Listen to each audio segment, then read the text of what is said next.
Hey everybody, what I've got here is the new 3-rail O-scale BNSF Coltrane set. It's made by Lionel, and we're going to check it out right now on Eric's Trains.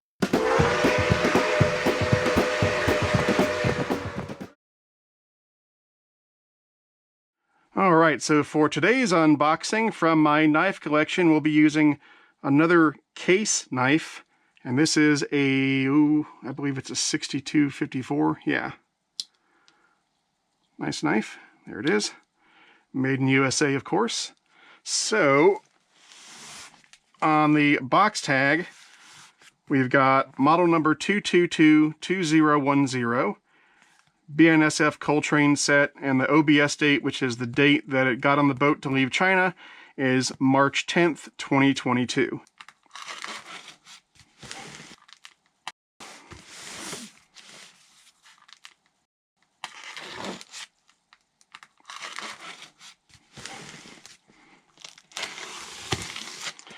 Now I'm wondering if this is going to be a nice set box or just your typical orange Lionel box. I guess we'll find out right about now.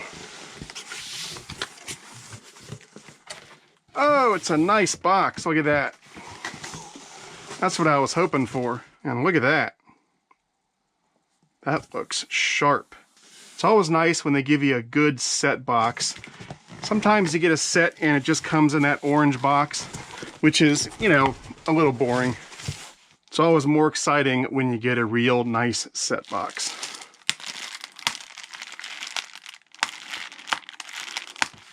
So, Legacy SD70 Mac, 5 coal gondolas, and 1 coal gondola with operating end-of-train device. Very cool.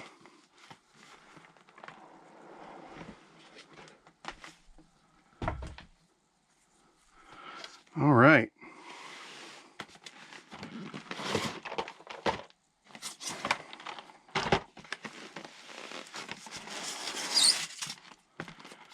All right, so here's the SD70.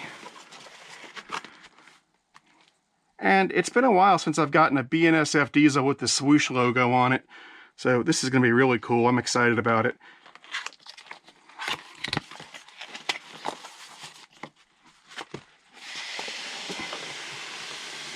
Thump.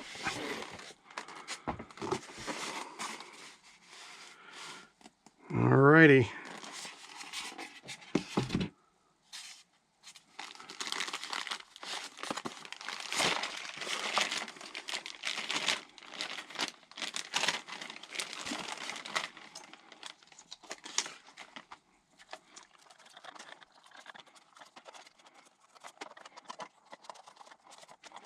And there she is. Very nice.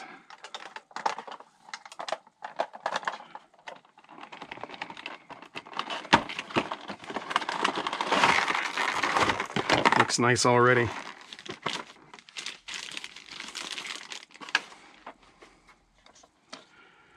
And there it is. It's pretty lightweight. There's that end of train device. Very nicely done. Made in Vietnam. Seems a lot of their rolling stock is being made in Vietnam these days. And there's the removable coal load. Yeah, it's well made. It's just not super heavy. I mean, it feels like a typical bathtub coal gondola that you would get. We'll weigh this thing once we get it on the way out and see what it comes in at. But yeah, it's very nicely done. I like it. They also sold some expansion cars. I believe they made 4 extra cars you could buy if you wanted to, but I didn't get those. I've got enough coal gondolas in my collection, so I've got these 5, and then I'll add some others as well. I've even got some BNSF coal hoppers in my collection, so it'll be all good. All right, so I'm going to open up the other coal cars, and we'll get this stuff up on the layout. All right, so we'll talk about and check out the SD70 first, and then we'll get to the coal cars. So this is an SD70 Mac, which was, of course, produced by Apple, and this year they're coming out with an SD70 Mac Pro. No, the SD70 Mac was a variant of the SD70 that began production in 1993. The SD70 Mac, or MAC, was the first in the SD70 series to have 3-phase AC traction motors instead of DC, and it was designed to compete against the GE-9. A total of 1,109 units were built before production ended in 2004. Production ended due to stricter EPA emissions regulations, and the SD70 Mac was then replaced by the venerable SD70 ACE, which was designed to comply with the new emissions standards. Now, this SD70 Mac and the Cole set were offered in Lionel's 2021 Volume 2 catalog, and these were delivered in summer of 2022. Stats-wise, the SD70 comes in at right at 17.5 inches long if you don't count the couplers. If you count the couplers, it's right at 19 inches long. The weight is 4 pounds 12 ounces. When tested, this diesel produced 2 pounds 2 ounces of pulling power, which is pretty good, and the minimum curve needed to operate the SD70 and the Cole cars in the set is 0.36. And then on the inside, you've got legacy command, legacy rail sounds, Bluetooth, fan-driven smoke, LED lighting for the headlights and the number boards, and the interior cab lighting. Pretty much everything you'd expect on a high-end Lionel diesel these days. And when it comes time to run this locomotive, boy, we are spoiled. There are 5 ways to run this thing. You can use Lionel's legacy command system. That's the preferred method right now because that will give you access to all of this locomotive's advanced features and functions. You can also use Lionel's classic TMCC command system. You can use the Lion Chief app on your smartphone or tablet. You can use the Lion Chief Universal Remote if you've got one of those, and you can also run this thing conventionally, and later this year you'll likely be able to run this with the new Lionel Base 3. Now, I'm not going to spend too much extra time right now focusing on the SD70 because I've reviewed a lot of Lionel SD70s in the past, and suffice to say, they are wonderful models. Lionel has been making SD70s for a long time, and regardless of whether it's the SD70 Mac, the ACE, or the M2, or anything else, they are great models in my opinion. So what we'll do now is go in for a few close-ups of some of the nicer details on the SD70, and then we'll move on to the coal hoppers. I want to show you this pilot for a minute. Now, this locomotive has the pilots that are attached to the trucks, and they move together. And while it's very unrealistic, they do this so that these locomotives can get around the tighter curves that are typically associated with a lot of O-gauge layouts. And this is something that goes all the way back to the beginnings of O-gauge in the pre-war and post-war days of Lionel. They've been doing it for decades. However, in recent years, Lionel has been trying to rectify this by installing what they call kinematic pilots on a lot of their diesels, where they are semi-fixed pilots. They're attached to the locomotive rather than the truck, but they do have a little spring to them so they can get around tighter curves. Now, the ES44s have the semi-fixed pilots, the SD40s, and a few other ones do, but they have not yet switched over the SD70s to the kinematic pilots.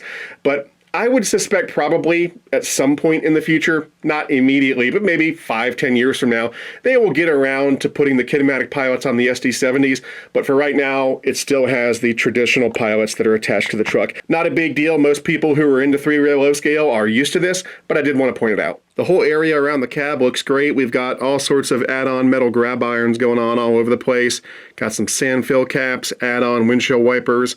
There's the headlight, and then we've got lighted number boards. There are 2 hand-painted crew figures in the cab, and the interior of the cab is illuminated. Here's a look at the rear. We've got lots of add-on metal grab irons again, the backup light, metal chains right here, and then I always like this little add-on brake wheel.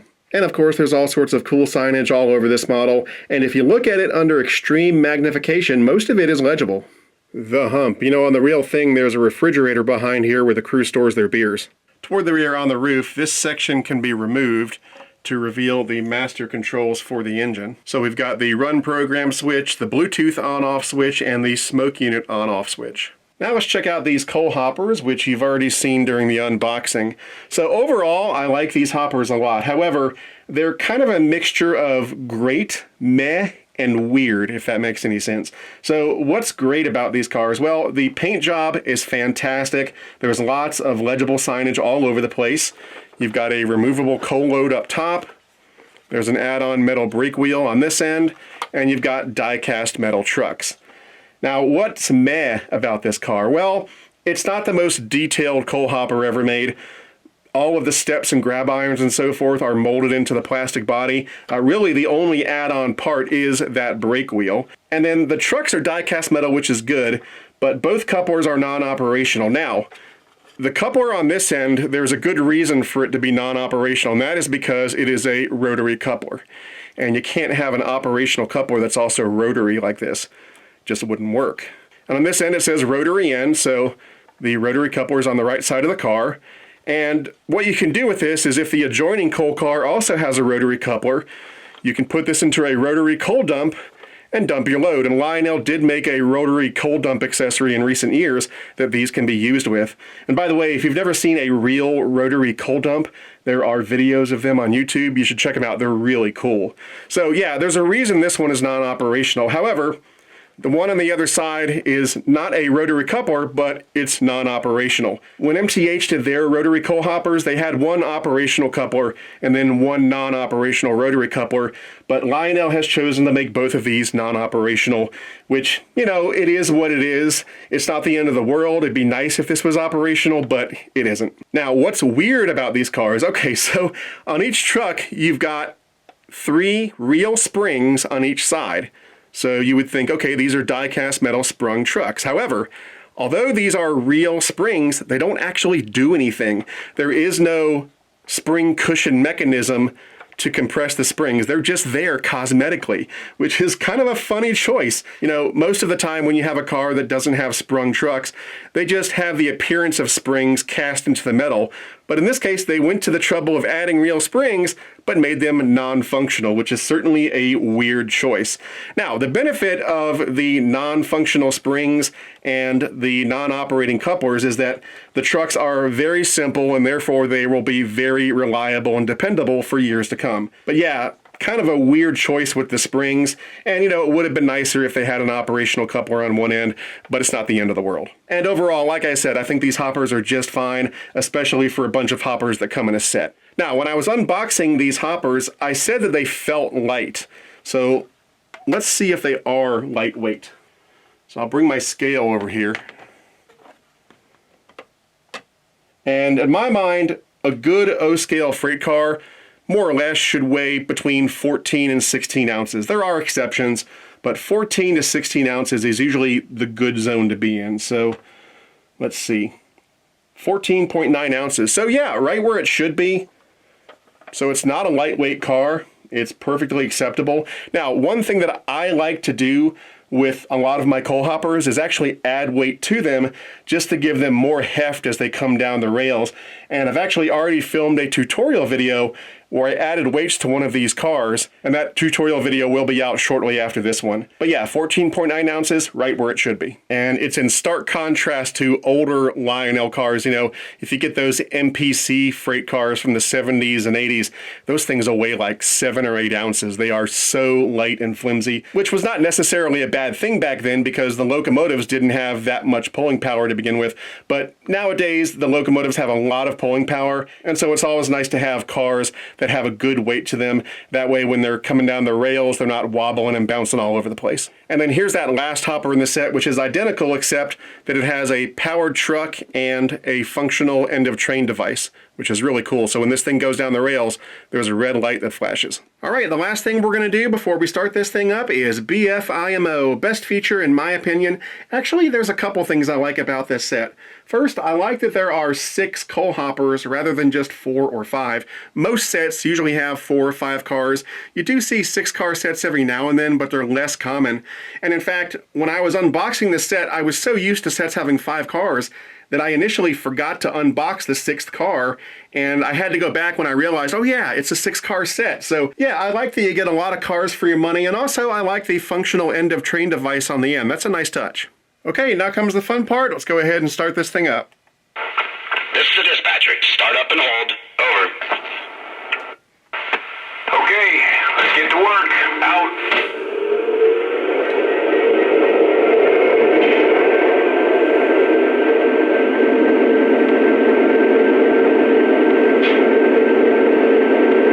So we should have 5 horns and 5 bells on this thing. Let's check those out.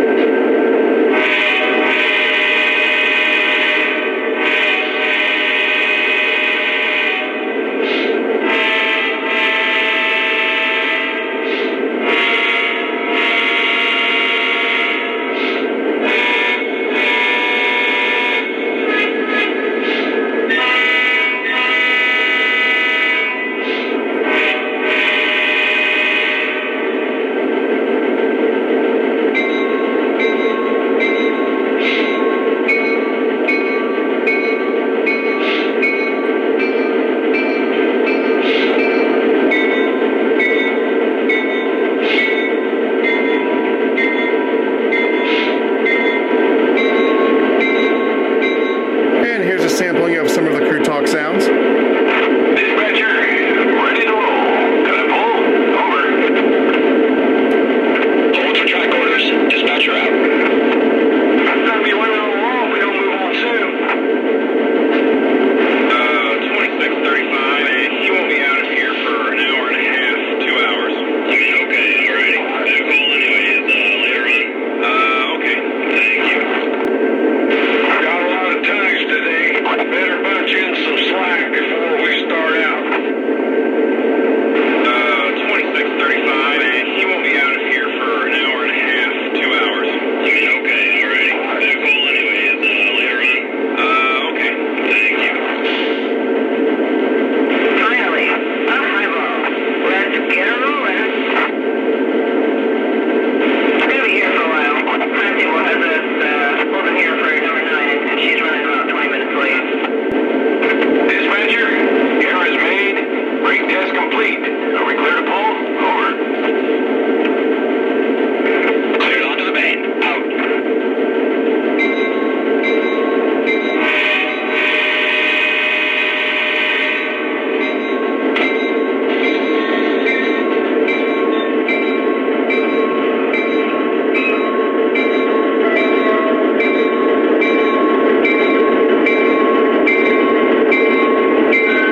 right, so there you have it, the Lionel BNSF Coltrane set.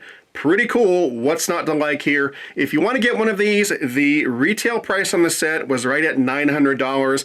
They also sold a 4-car expansion pack for $360 retail. Now, those are retail prices. If you go through a good Lionel dealer, you can usually get a discount off those retail prices. And as always, if you're looking for a good Lionel dealer, try my favorite train store, which is Legacy Station. You can find them on the web at legacystation.com or give them a call at 770-339-7780.